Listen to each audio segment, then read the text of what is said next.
It did not end good for Edgar Berlanga. He was eventually knocked out and the fight was stopped.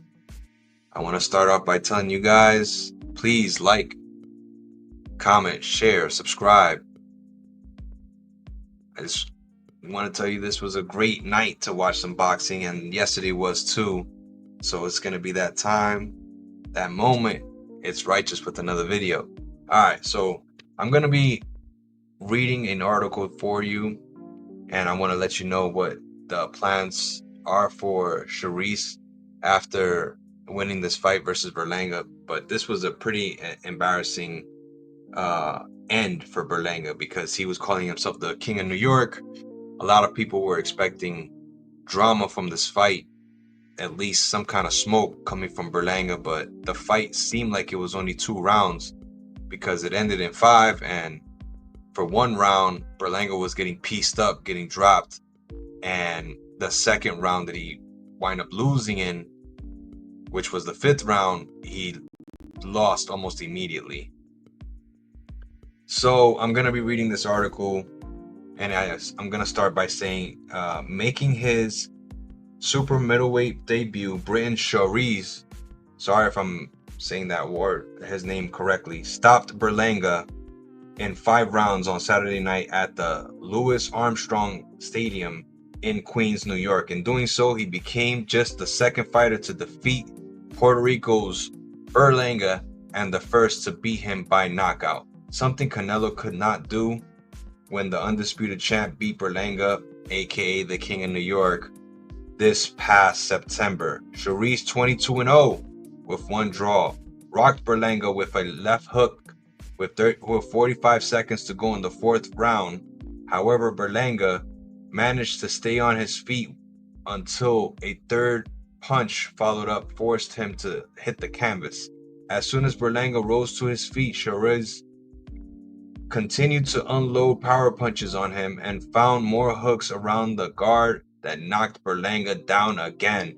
Berlanga again climbed to his feet and sought out round 4. In round 5, however, another 3-punch combination set Berlanga to the floor again, and this time referee David Fields saw no need to administer a 10 count. A lot of people were saying that the referee made a great decision. I thought so too. It looked like, to me, in my opinion, I'm sorry, I'm not a boxer, but in my opinion, it looked like Berlanga was not really training for this style of fight. I'm not saying that he didn't train at all, but he didn't look like he trained for that style of fight. A person with long arms. The guy Shiraz. I'm sorry, I'm saying it wrong, but he's pretty tall. He was taller than Berlanga, and he hit pretty strong. He has some power jabs going. So, in my opinion, it looks like he didn't really duck a lot of the punches. He wasn't really using movement to fight him. He was trying to just outpower him, and it was not working. So I'm gonna read the rest of this article. It says, boxing financer Turki Al-Sheikh previously named Shiraz as an ambassador for Al-Sheikh's Riyadh season effort, alongside Chris Eubank Jr. as the front runners of the face Alvarez in 2026 after Alvarez blockbuster September 13 undisputed tight fight with pound for pound great Bud Crawford. Considering the manner of his victory over Berlanga, the man from Essex can rest assured that he has significantly increased his chances of landing what would be the biggest fight of his career next year.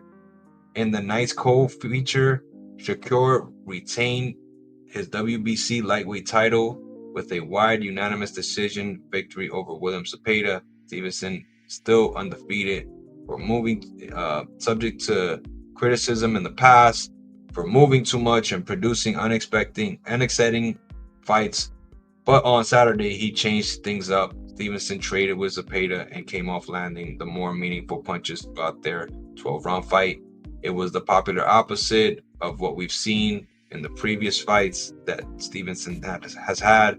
He held his feet, sat down on shots, and consistently hurt his opponent. It was by far the most exciting fight for the 3 division champion, illustrious career. All right, folks. So I'm gonna ask you guys, what did you think of the fights? I'm not gonna talk any more longer. I'm gonna try to upload some more videos for you guys. Check out my shorts. Check out my post that I post on on the timeline for YouTube as well. So check those out, because sometimes I put up like documentaries and hypes for fights, like the one that Pacquiao's having on the 19th, if I'm not mistaken. That's next weekend. So check those out. I try to put up some exclusive things there, and posters and whatnot. So stay tuned, guys. Thank you for tuning in. Appreciate you. Hope you're having a nice night with the family. Peace out.